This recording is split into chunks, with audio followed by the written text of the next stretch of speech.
Hey y'all, it's your girl Tay, and I'm here yet again with another video. So today we have so much to talk about. We're going to talk about earned income tax credit. We're going to talk about how one state is changing up their benefit disbursement dates. We're also going to talk a little bit about what's going on with stimulus, and I got some new states that have been approved now for the emergency SNAP benefit allotments for the month of February.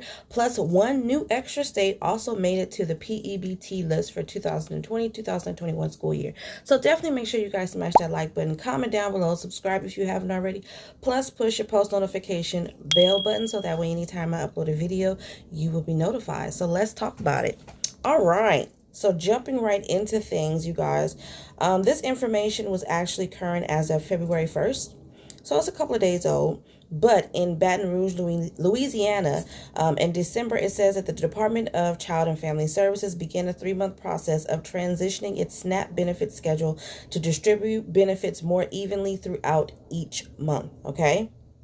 Rather than receiving your benefits from the 1st through the 14th, SNAP households will receive them between the 1st and the 23rd of each month. The new regular schedule, which goes into effect in February of 2021, will allow for more even stocking and staffing at grocery stores and more consistent access to a variety of foods for shoppers, as households typically do their shopping on or shortly after the day their benefits are issued.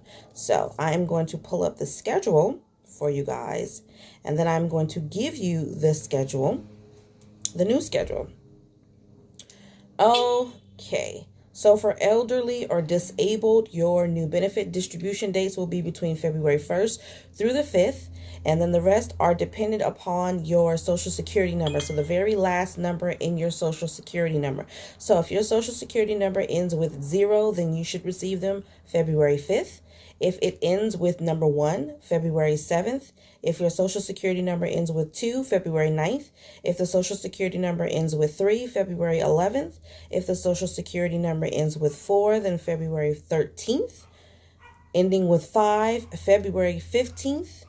Ending with 6, February 17th. Ending with 7, February 19th. And ending with 8, February 21st. And then finally, if your social security number ends with the number 9, then you should receive your benefits on February the 23rd, okay? Okay, so according to this is actually printed out yesterday as well. It says a tax claim could help taxpayers get an even bigger return, but according to the Illinois Department of Revenue, many Illinois residents aren't using it. I don't know why you guys aren't getting that money.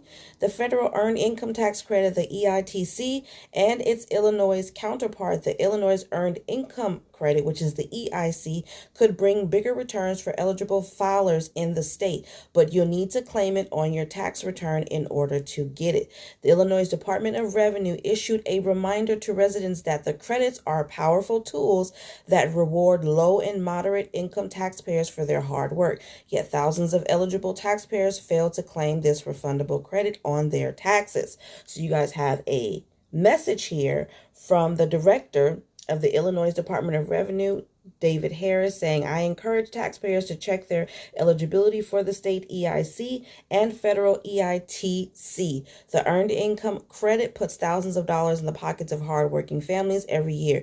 Even if an individual does not owe any tax, they may be eligible. That's money that can be used for your rent, your utilities, and other bills. The refundable credit is worth up to 18% of federal claims for those who are eligible. But it's saying here that in the year 2020, more than 13,000 Illinois residents claimed the federal credit but failed to claim the state's version. So that's the EIC. According to the Illinois Department of Revenue, $7 million was left unclaimed last year alone. So I definitely don't think that you guys should skip out on these credits. According to your Illinois Department of Revenue, the earned income tax credit can mean up to $6,660 refund when a taxpayer files a return with qualifying children.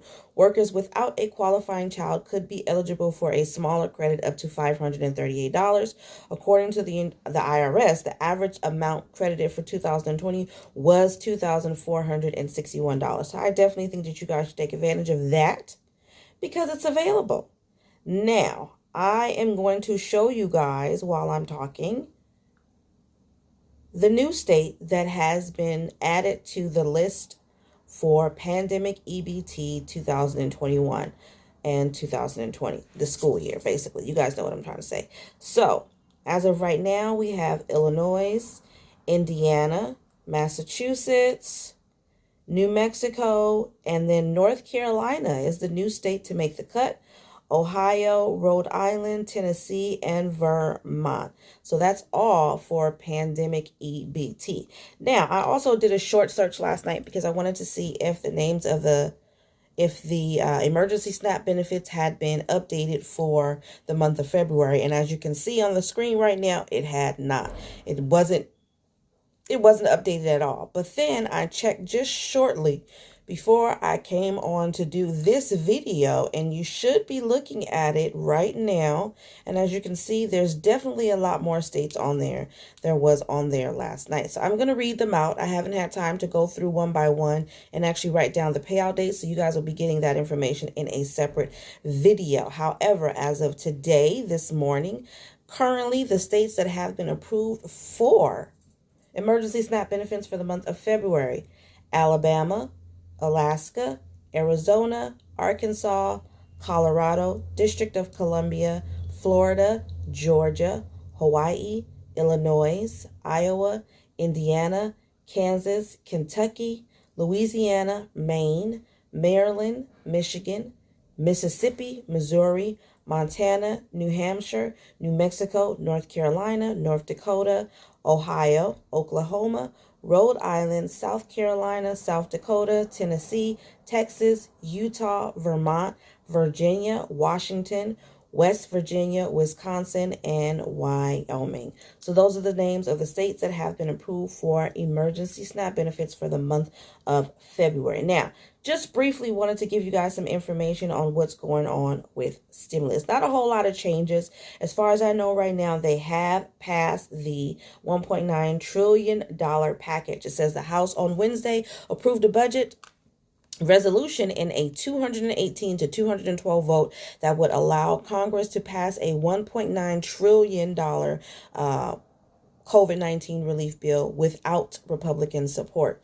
Two Democrats, Ed Case from Hawaii and Jared Golden from Maine, voted against the measure in the otherwise party line vote. The Senate will also have to pass a budget resolution, and then both chambers will need to approve a budget reconciliation package that includes this package deal, okay? Using the rules prevents Republicans in the Senate from filibustering the package and will mean Democrats will not have to offer concessions to move the deal. So basically, like I told you guys in the last video, what they've done is they've gone ahead with the budget reconciliation, which means that they can pass and approve this bill by themselves without needing to consult with the Republican counterparts. And I think that it's a good idea. At the end of the day, we need the support now. Biden is saying we need the support now. He is still willing to work with the Republicans, but not, as I said before, not at the expense of the American people. He is saying that he's not willing to go down to $1,000 for the stimulus checks. He wants to give $1,400. He is, however, willing to negotiate when it comes to the income caps. It seems like they may be, it's not for sure yet, but it seems like he may be considering the income capping for a single household at $50,000, meaning that if you get $50,000 by yourself, you're single, then you will not receive a stimulus check. If you receive $100,000 as a married couple, then you will not receive a stimulus check at all. Anything below that will receive the whole stimulus check. So that's what it's looking like. Doesn't seem like there's much more negotiating that is going to go on. It says Democrats noted that the Republicans could vote for the package while signaling they would not wait for them to move toward the White House position. So there will be plenty of opportunities for my colleagues across the aisle to engage in this process and offer amendments.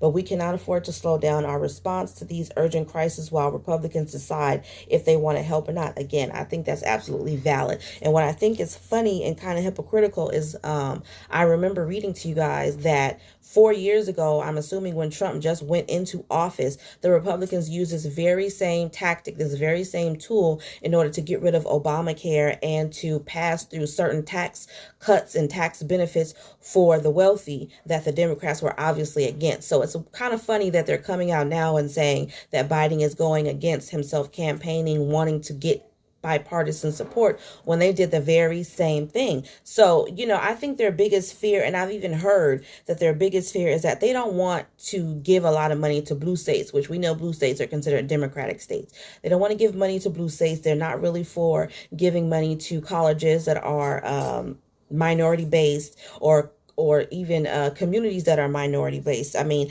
I'm not saying for sure because I have not read that information for myself. I'm just saying this is a little bit of the hearsay. Now, you guys know I have never claimed to be on one side or the other. I'm not Republican. I'm not a Democrat. I'm not for none of them. I don't care too much for none of them. The only reason why I'm providing this information is because, like so many of you guys, I need these resources as well. So why not share that information with everybody else?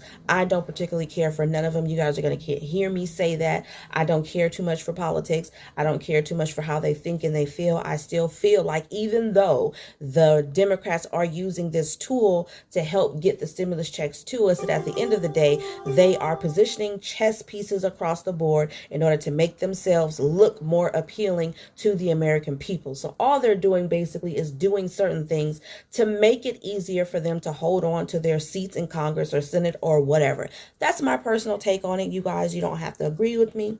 It is what it is. But on that note, I hope that information was in some way useful and helpful. Remember to live, love, and elevate. And I will definitely see you guys in the next video. Peace.